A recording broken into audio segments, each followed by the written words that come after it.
The book of Romans chapter 5, verse 1 hanggang verse 5. Romans 5, verse 1 hanggang verse 5. Okay, so sabi ko ng verse 1 mula sa AIV version. Ang sabi ko, therefore, since we have been justified through faith, we have peace with God through our Lord Jesus Christ, through whom we have gained access by faith into this grace in which we now stand. And we boast in the hope of the glory of God. Not only so, but we also glory in our suffering because we know that suffering produces perseverance. Nagpalain ng Panginoon Diyos sa ganung nasalita. Verse 4, perseverance, character, and character, hope.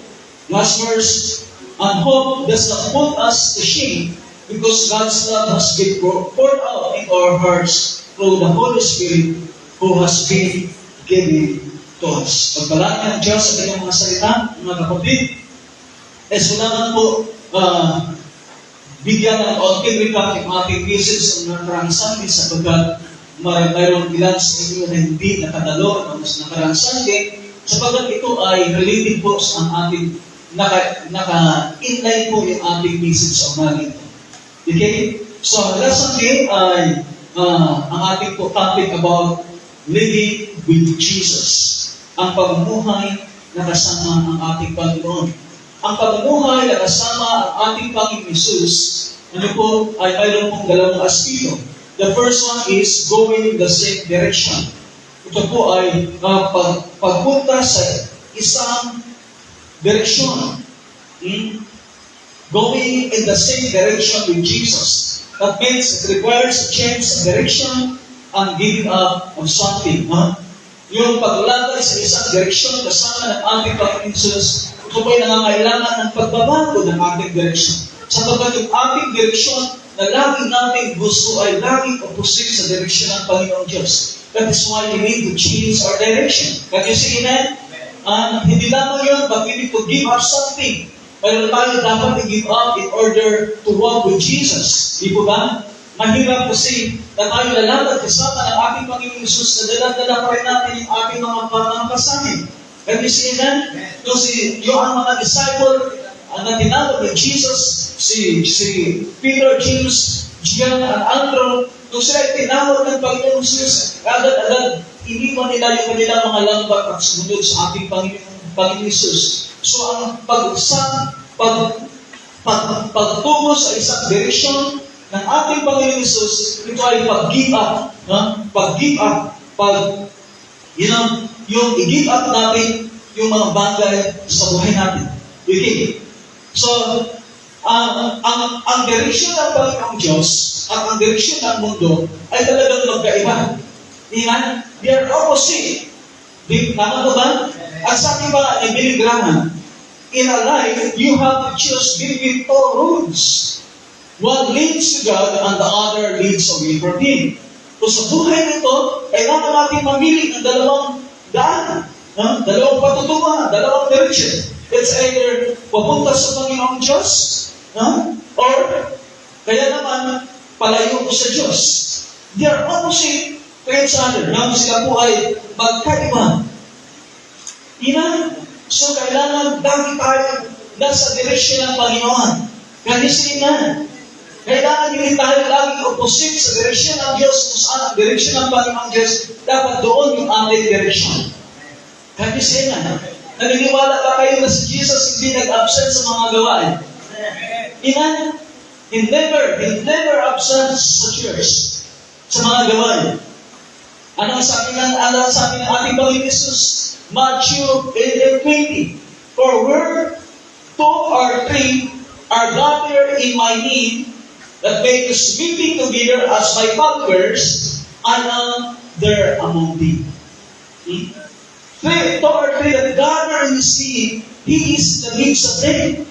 So, kapag ang mga Kristiyano ay nagsasama-sama, naroon ang presensya ng Diyos. Kasi siya nagkakamalaka doon sa pagsama-sama ng mga Kristiyano. Ano kaya? Kasi sabi ni Jesus, Lord, to that gather in my name, I am in the midst of them. So nasa, ang Panginoon Jesus, ang presensya ng Diyos ay nasa pagsasama-sama ng mga Kristiyan. Sabi ni Jesus, without me, you can deny. Kami sige na, kung wala ang Panginoon Jesus, ay wala tayong magagawa. Tapos si Jesus ay nasa church, ikaw, nasa bahay, nasa trabaho, nasa gala, o nasa hanap buhay. Okay? O sabi ni Jesus sa John chapter 12, verse 6, ang naghahangad na maglingkod sa akin ay dapat sumunod sa akin.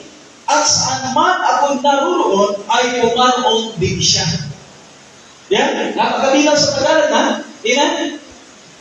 Ang naghahangad na sumunod sa Kanya, ha? Ang maglingkod sa Kanya ay dapat sumunod sa Kanya. Sapagkat kung nasaan man siya, dapat naroon din tayo. Amen. So, dapat yung direction natin ay isa lang sa direction ng ating Panginoon Jesus. Can you see na?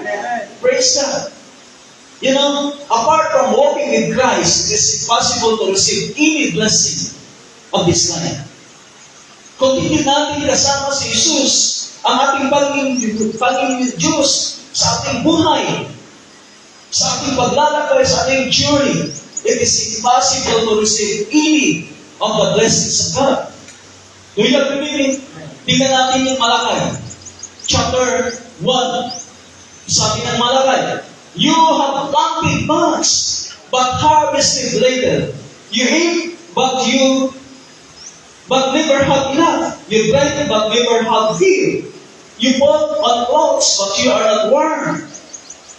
You earn wages, only to put them in a purse with holes in it.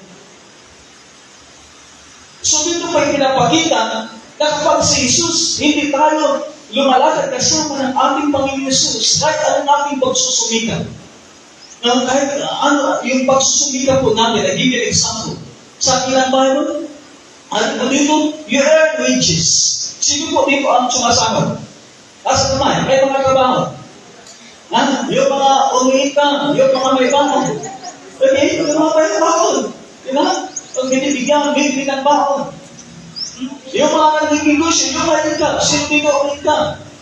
O sabi ng Panginoon, you have planted much. At context ko dito is, after more than 30 years, the decade, nang sa Israel ay nakabalik doon sa Jerusalem, sa Israel, mula sa pagiging alipin ng Babylonia. After 50 years, nila po nakabalik sa Israel, and then 35 years, na sila ay nananaman sa Israel, nakapagtayo na sila ng kanilang magagarang bahay, nakapagtayo na sila ng malawakang ubasan. Sabi ng Panginoon, you have planted much, but harvested later. Diba? So, and then ito po, you earn wages. Only to put them in a purse with holes. So in other words, kahit anong pagsusubikan natin, pag hindi natin kasama ang Diyos, hindi tayo lumalakad sa isang direksyon kasama ng ating Panginoon Diyos. Everything na ating ginagawa ay walang kabuluhan. Ina, sabi dito, you earn wages, but only to put on the purse that holds in it. Butas. Butas. Maganda sa Tagalog. Nasabi ng Tagalog, marami na kayong naisip, ngunit kaunti lamang inyong naani. May mga pagkain niya kayo, ngunit kaunti naman at hindi makabusog. May alat na kayo iniinom, ngunit hindi naman sapat upang magbigay ng kasiyahan. May damit na kayo na isusuot, ngunit giniginaw pa rin kayo sa taglamig. Ito, kumikita na ang mga manggagawa, ngunit kinukulang pa rin sa inyo.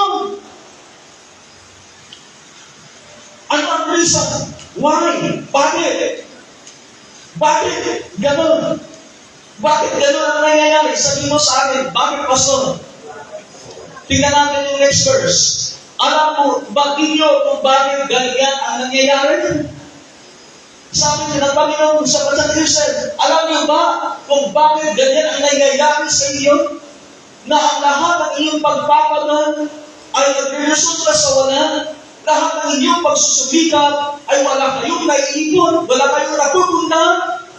Sabi ng Panginoon, hindi ako nasisiyahan sa mga ginagawa ninyo. Hindi na nasisiyahan ang Diyos. Ano?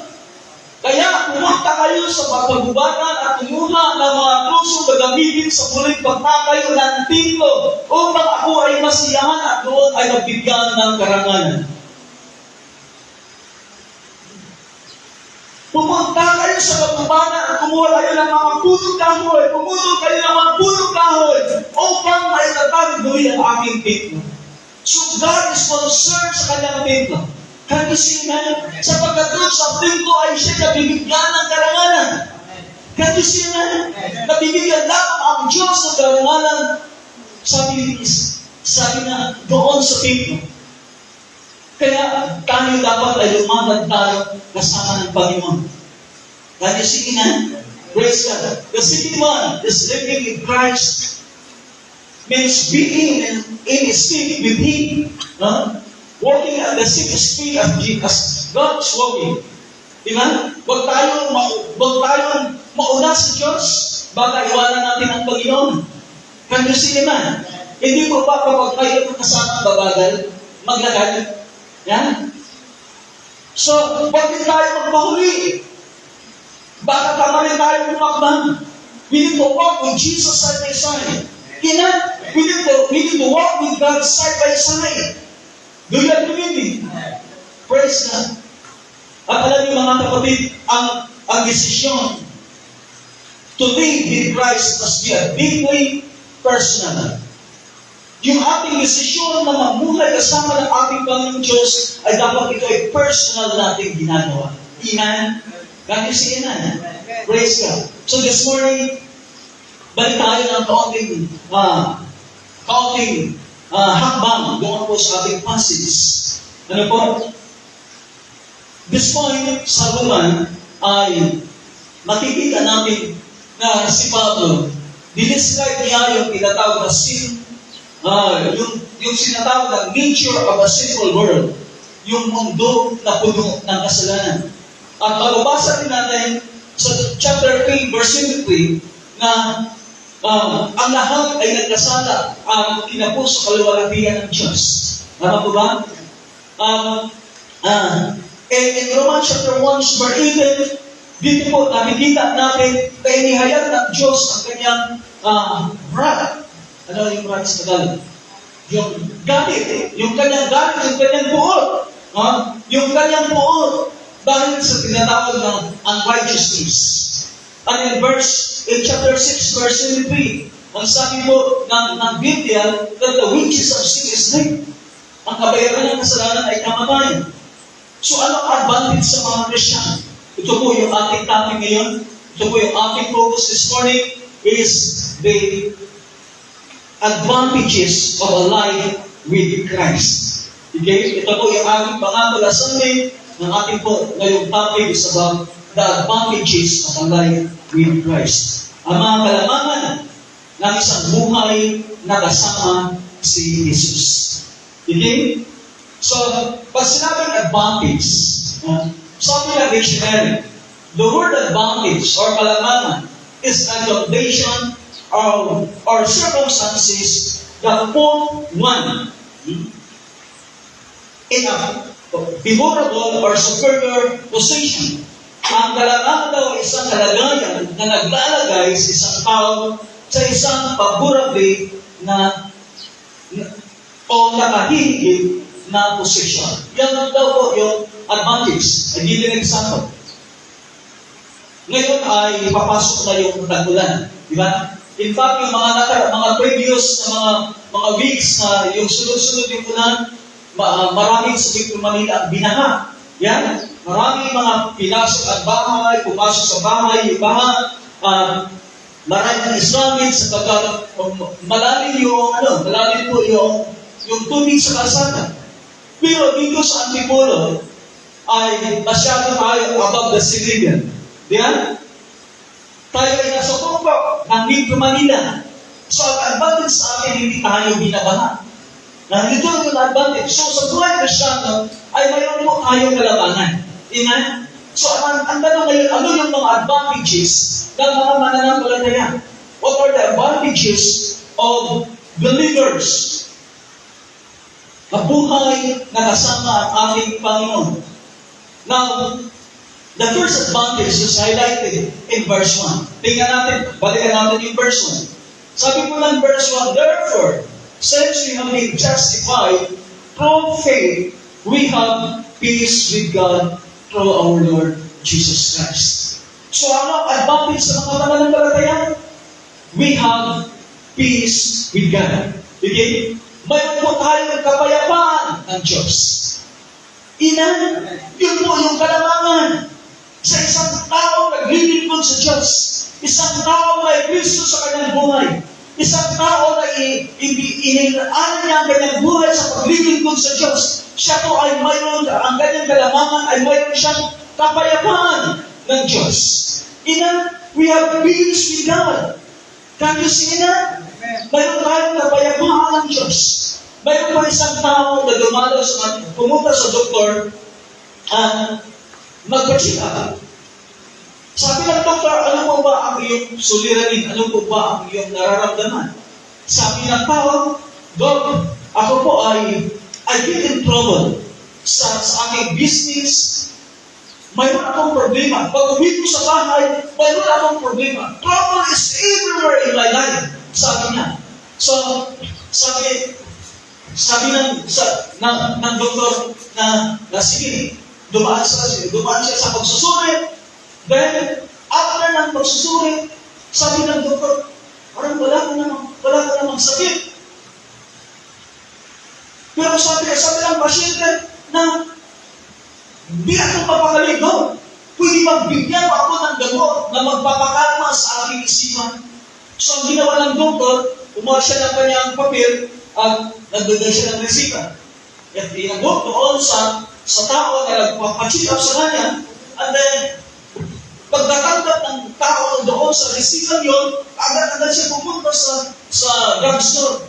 At bibili ng gamot na niresita ng doktor na hindi na tinignan kung anong nakasulat.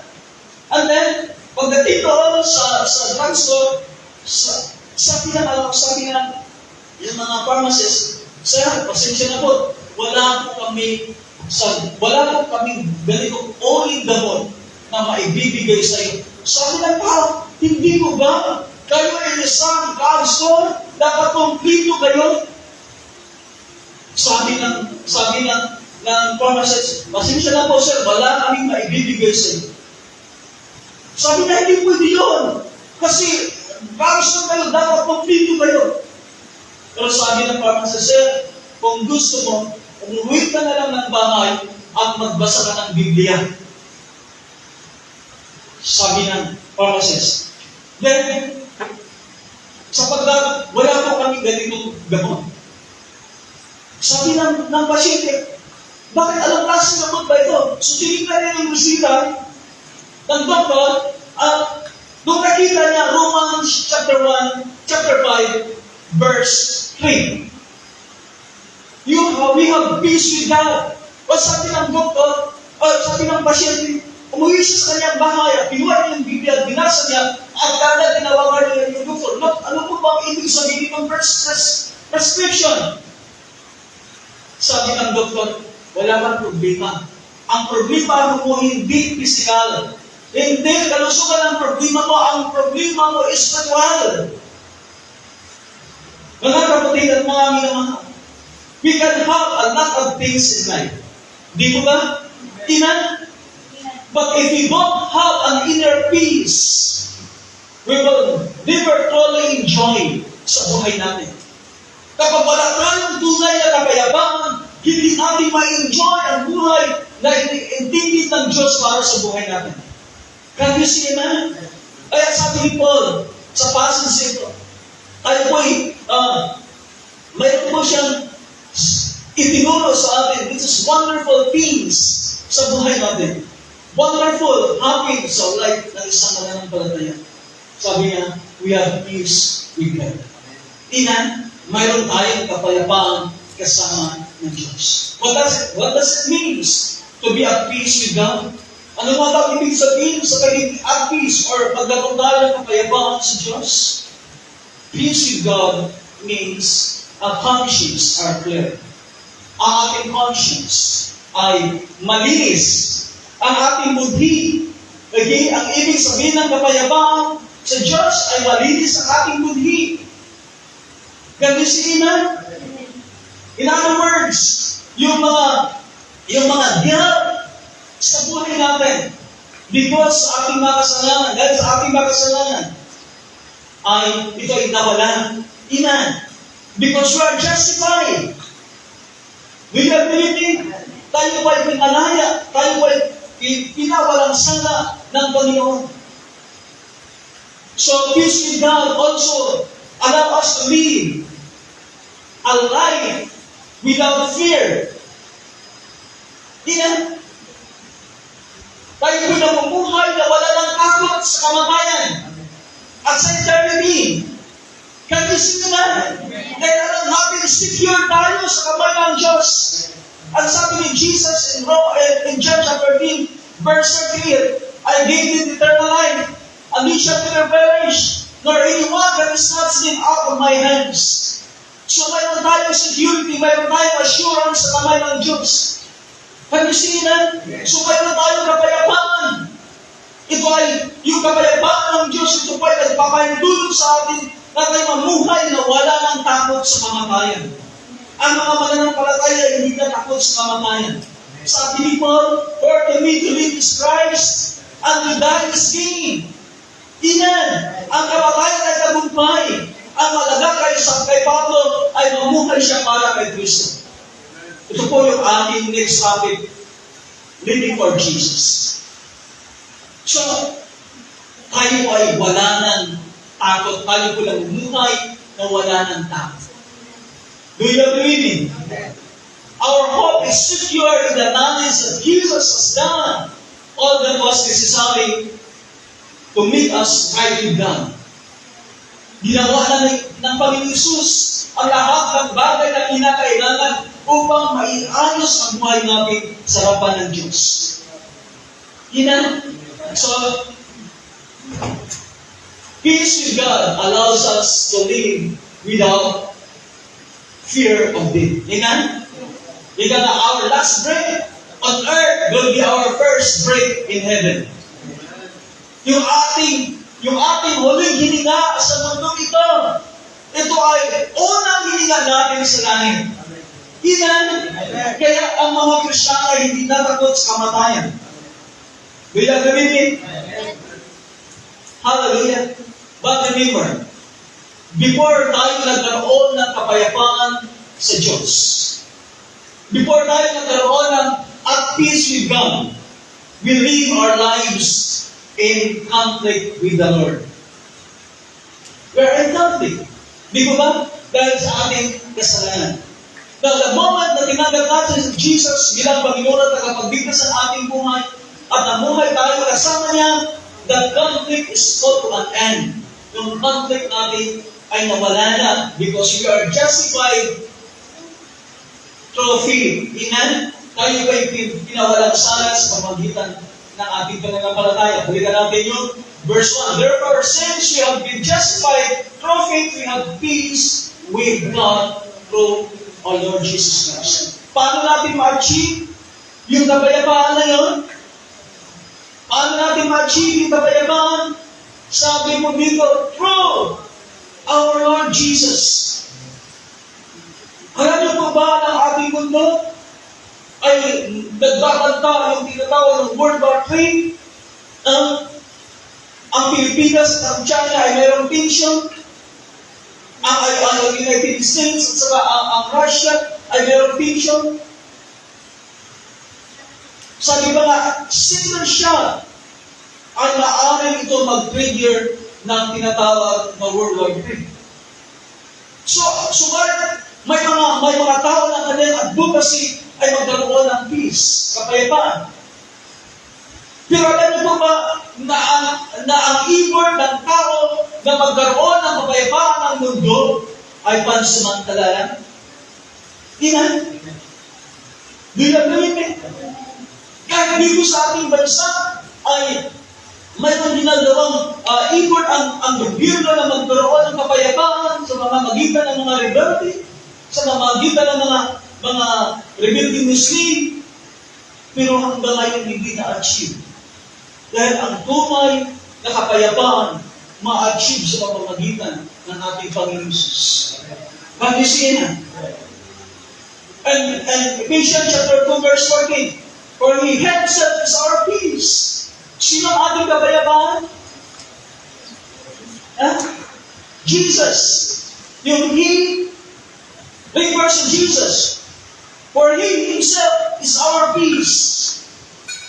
So, ang ating Panginoon Jesus ma-achieve ang tunay na kapayapaan or inner peace ng isang tao sa pamamagitan ng ating Panginoon. Can you see na? Praise God. So, how does peace come? This peace comes from knowing that we have a renewed relationship with God. Amen? If ang kapayapaan may achieve na pamamagitan ng ating Panginoon Jesus. At ito'y ma-achieve sapagkat tayo ay mayroong tinatawag na bagong relasyon, binagong relasyon natin sa Diyos. Amen. At once na mayroon kang kapayapaan, once na na-receive mo itong kapayapaan, God will not take it away from you. Kasi lasting ito eh. Amen? Lasting ito. Ito yung kapayapaan na walang hanggan. We are no longer separated by sin. When we repent and believe in Jesus as our Lord and Savior, we are saved by the grace of God. Amen? And we are assured that we are now at peace with God. Mayroon na tayong kapayapaan kasama ng Diyos. Praise God. Alam niyo po ba kung ano ang mga Kristiyano na may kapayapaan? Mayroon ba akong example?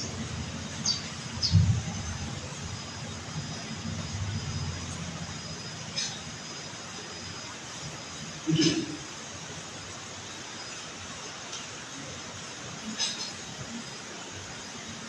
Mayroon po dalawang ditong glass, or glasses. At itong mga lalagyan ito ay mayroong laman ng boko juice.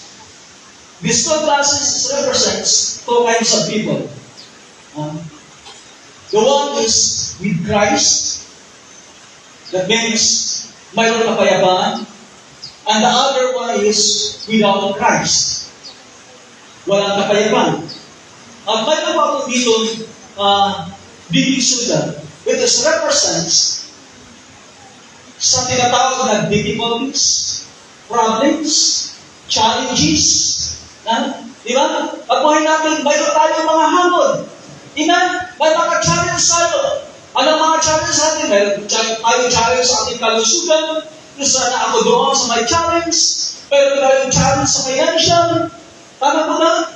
Iniisip natin saan tayo kukuha sa ating pangangailangan. Lalo na ngayon ay malapit na yung Pasukan. Mga estudyante, maraming challenge sa pag-aaral. Maraming hamon sa buhay natin. Can you see na? Ito ay nagre-represent ng mga difficulties, hardship, problems, troubles that comes into our lives. So, paano itong dalawang klaseng tao tumanggap or mag-response, mag-react sa mga challenges dumarating sa kanilang buhay? Tingnan natin yung taong mayroong puso. Mayroong Kristo sa kanyang puso.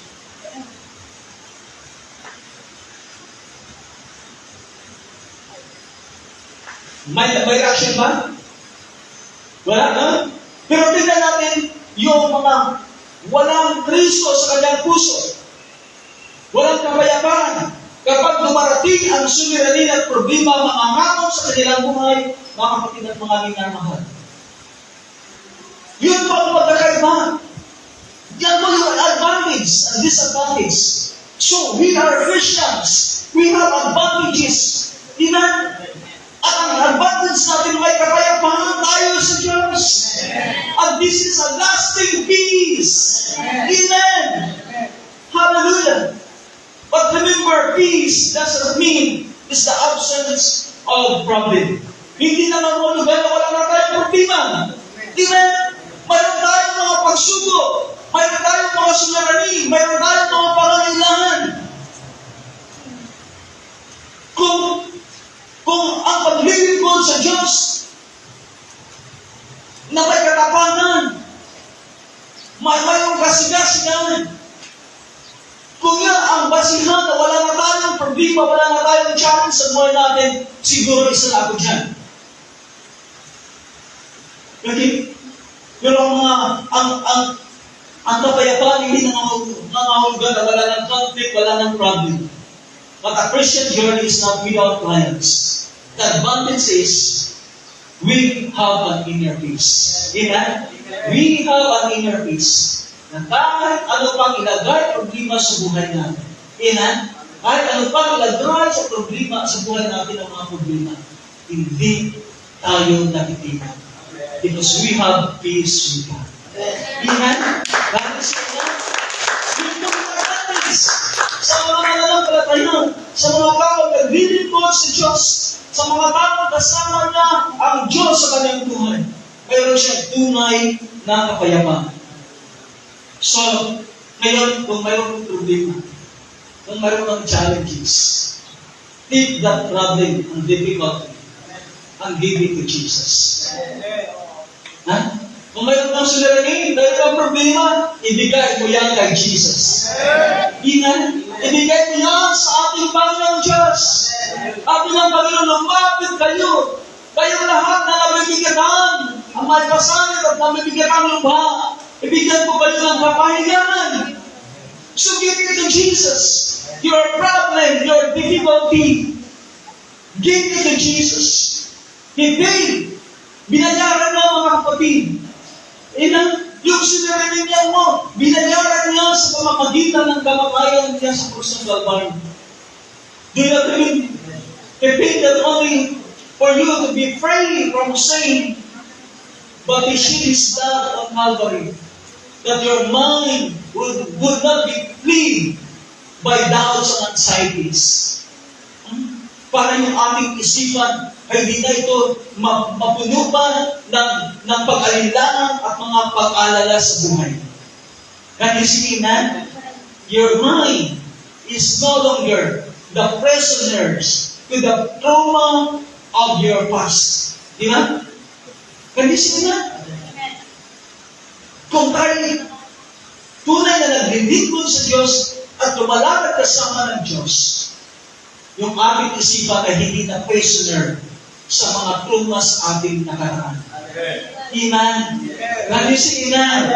Ang isipan ay hindi na bilanggo sa trauma ng iyong nakaraan. So we need to walk with Jesus. Amen?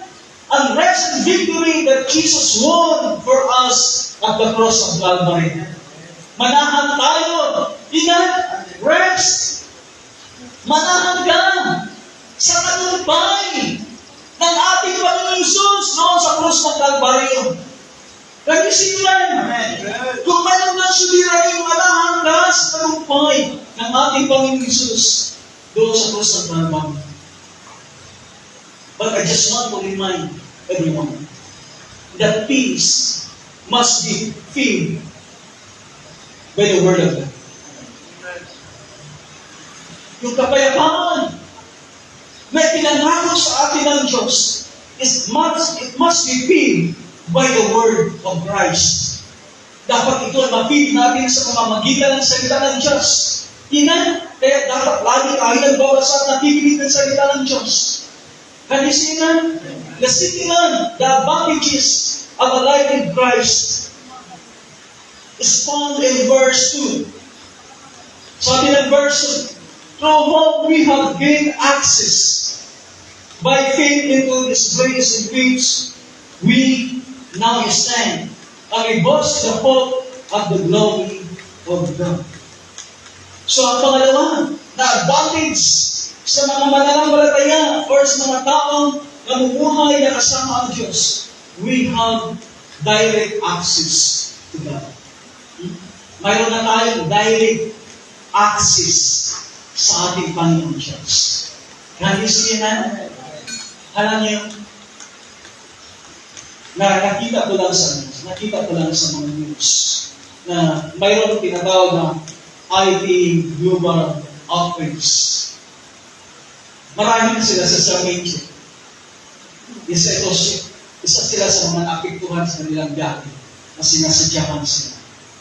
Ay, marami na itong IT Global Outreach ay mayroong crisis yung Microsoft. Kaya, affected yung mga transaction sa bangko, no?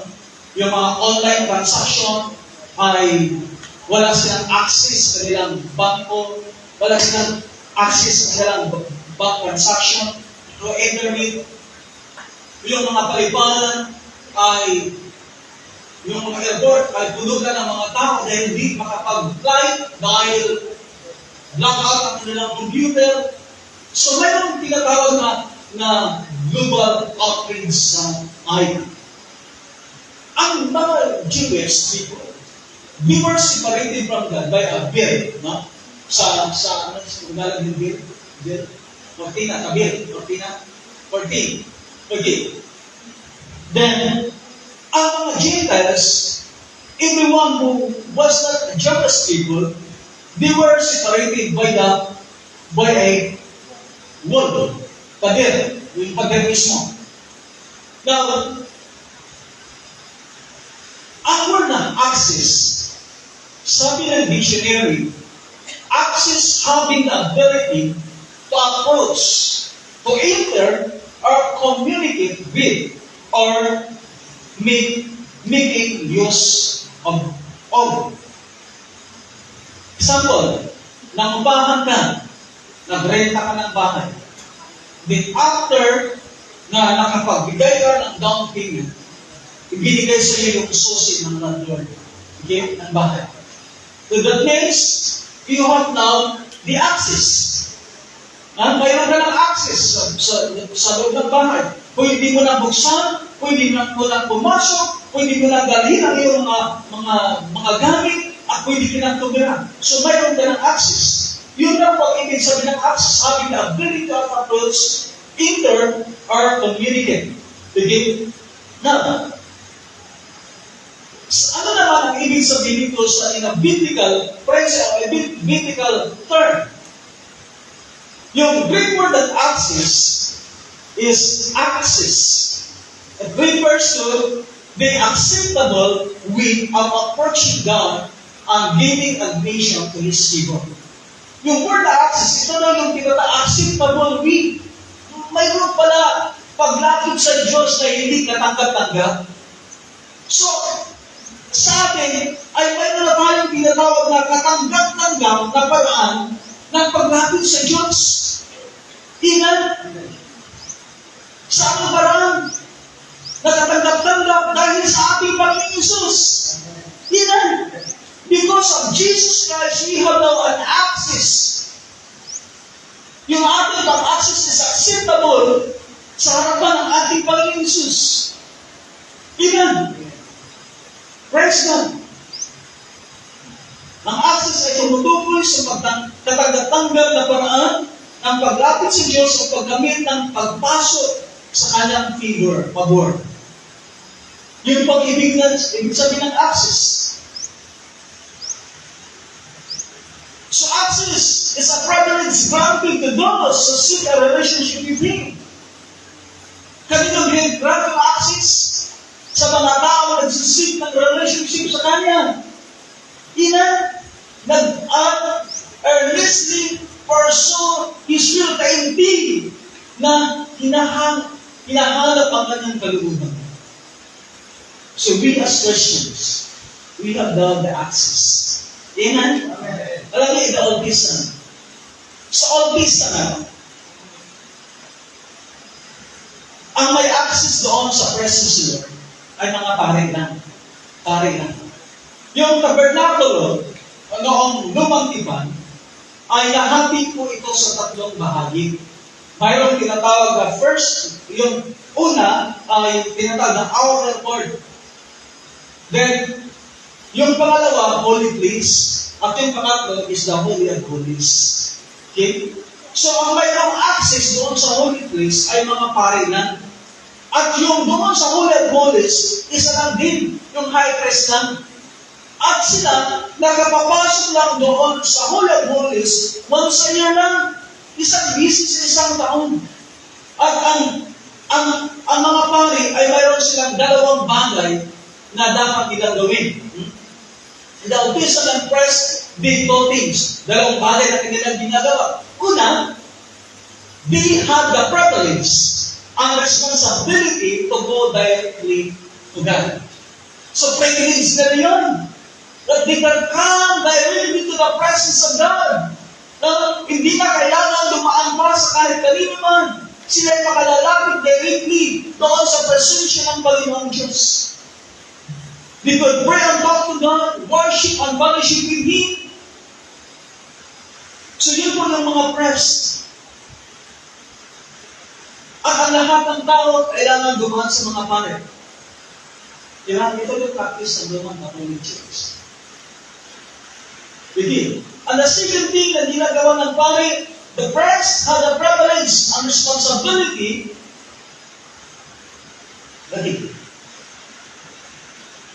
of representing God to the people and ministering to the needs of other people. And that is serving. So mayroon silang responsibility. Pangalawa nilang ginagawa ay mayroon silang responsibility na i-represent nila ang Panginoon doon sa mga tao. Sila po yung magre-represent. Okay? Kaya yung high priest, pag natapos niya doon sa Holy of Holies, pupunta rin siya doon sa mga tao at sasabihin niya kung ano ang sinabi ng Diyos. Kung ano ang mensahe ng Panginoon, kung ano ang gusto ng Diyos.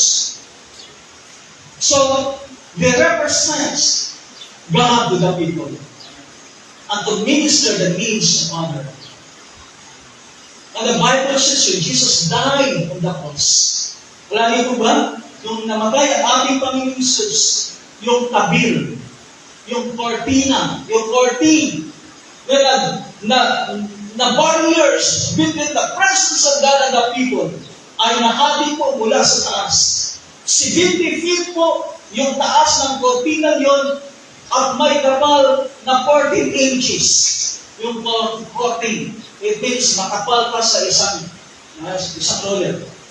Ganun po yung kapal. Nahati yung po yun mula sa taas hanggang sa baba. Ang ibig sabihin,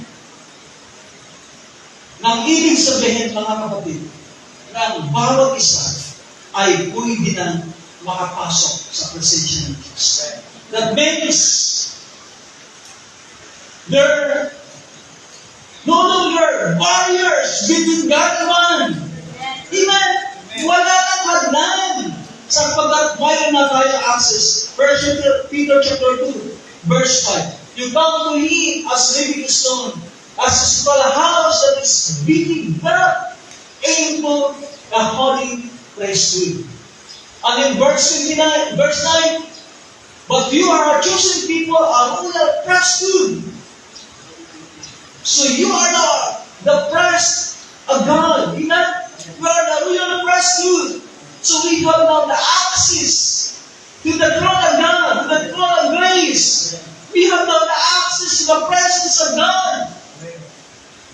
Amen? So Peter is saying that the two benefits that the priests have are now available to each and everyone. Available. Yeah? Ano yung privilege to go directly to God and privilege to represent God to the people. Yan? So tayo ay mayroon na tayong access. Mayroon na tayong privilege na makalapit sa Panginoon Diyos. Hindi ko na kailangan ng pare. Hindi ko na kailangan ng pastor. Hindi ko na kailangan ng sino man.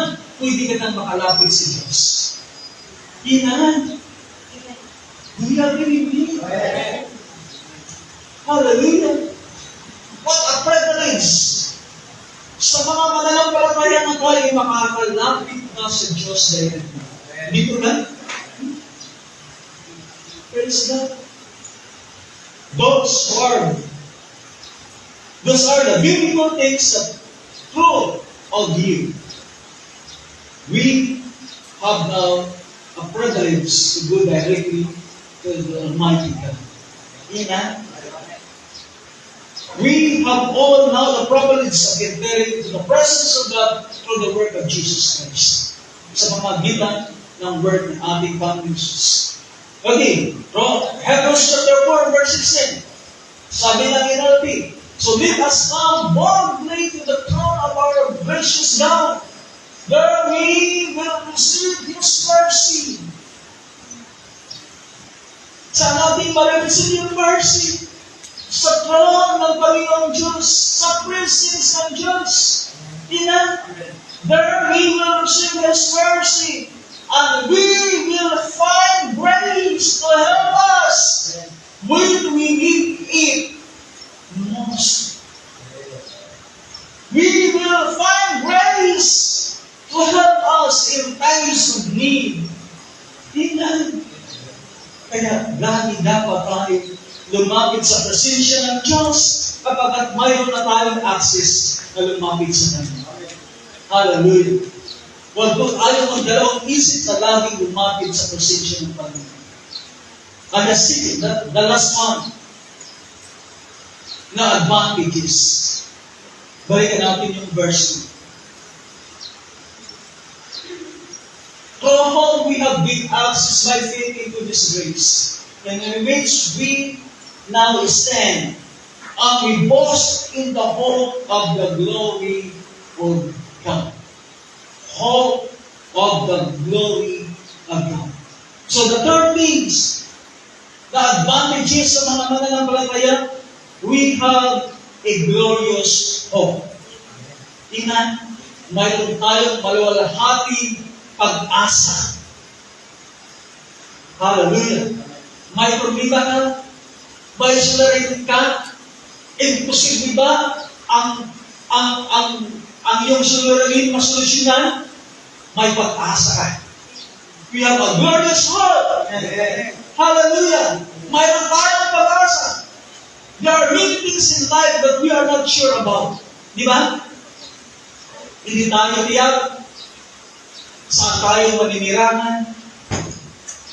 Mga estudyante, hindi kayo tiyak kung saan kayo mag-aaral. Should I go to school? Should we go to school? Doon ba? Dito? Anong university ba ang gusto mong pag-aralan? Yung mga nag-work? Hindi ka sure kung ikaw ba ay magpapatuloy sa trabaho mo o lilipat ka ng ibang company? Or magpapag-practice ka ng ibang profession? Di ba? Tusubok ka ng ibang trabaho? Hindi natin yan. But that means that there are many things in life that we are not sure. Ina? Do you agree with me? Life has plenty of ups and downs. Tama po ba? Ang buhay ay napakarami na mga ups and downs po. Tama po ba? But it doesn't matter how strong our faith is, whether we believe in God or not, we will have ups and downs.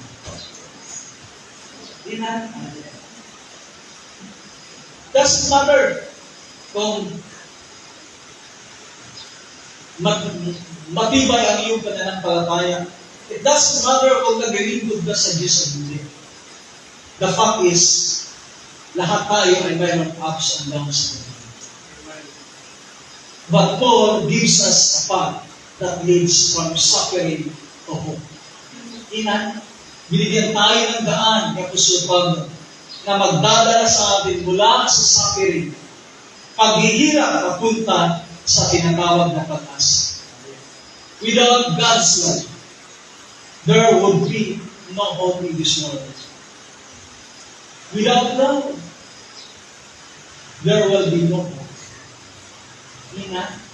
Do you believe me? Amen.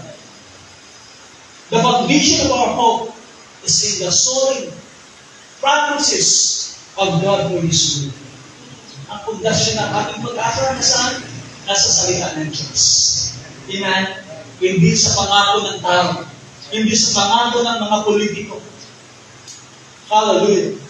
Nasa salita ng Diyos. Ang pundasyon ng ating pag-asa ay nasa salita ng Panginoon. At ang ating pag-asa, ito ay hindi mapuputol. Amen? Our hope will not be cut off. Dahil ang Diyos ang nagbigay. 1 Peter chapter 1 verse 3. Blessed be the God and Father of our Lord Jesus Christ, who according to His abundant mercy has begotten us again to a living hope. Sa tayo sila, sa buhay na pag-asa. Amen. Truth. Begotten us again to a living hope through the resurrection of our Lord Jesus Christ from the dead. So buhay na pag-asa. Yun po yung nagbatid sa mga mananampalataya ay mayroon tayong buhay na pag-asa kasama ng ating Panginoon Diyos. May pag-asa ka sa kagalingan.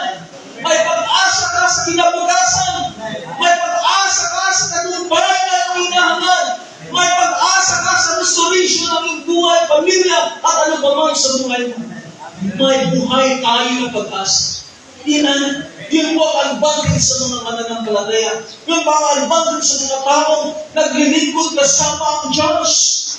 Na mayroon siyang buhay na pag-asa. May walhati na pag-asa. And I tell you, ang mga Christian, a person who is hopeful is never bitter. Sabi mo sa katabi, huwag kang maging bitter kasi.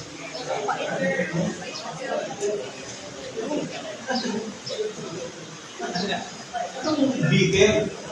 Amen? Can you say that? Sabi mo sa katabi, huwag kang maging bitter. May pag-asa tayo. May pag-asa. Yan po ang advantage sa mga mananampalataya. Hangis nila. So sa aking magtatapos sa kapatid, a Christian journey is not without trials or problems. The advantages of Christian is that we have an inner peace with God. Amen? Can you see that? We have an inner peace. Hallelujah. We have an inner peace. Yes. May mga challenge ako sa aking health. Pero sabi ko, kung paloob ba ni Lord na magbiis ako sa aking health, kung paloob ba ni Lord na magbiis ako, tatanggapin ko. Ano sabi ko sa sarili ko? Tatanggapin mo. Tatanggapin mo. You know what? Dahil mayroon akong kapayapang, Amen? We have peace with God. We have an inner peace.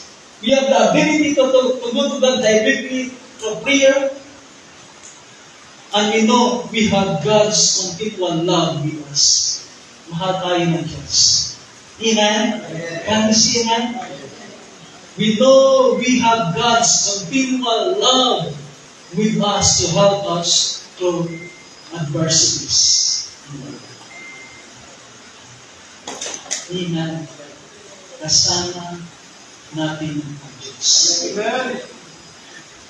At sa Diyos ay mayroong tunay na pag-asa. At sa Diyos ay mayroong inner peace. Yan. Kaya kung ang isip mo ngayon ay puno-puno ng takot at pagkabalisa, ibigay mo yan sa Diyos. Amen. at papalitan yan ng Diyos ng tunay na kapayapaan sa iyo. Amen. Papalitan yan ng Diyos ng tunay na kapayapaan. Sabi ni Jesus, my peace I give unto you. Paborito namin kanta ng mga matagal na Kristyano. My peace I give unto you. Yan. Is the peace of the Lord that you. Inner peace. Yung inner peace ay hindi maibibigay ng tao. Hindi maibibigay ng tao. Si Lord lang ang makapagbibigay ng sa. Kaya patuloy tayo na mamuhay kasama ang Diyos. Ako tayo tumayo sa presensya ng Diyos. Napatuloy tayo lumapit sa Panginoon. Sabi ko na kanina,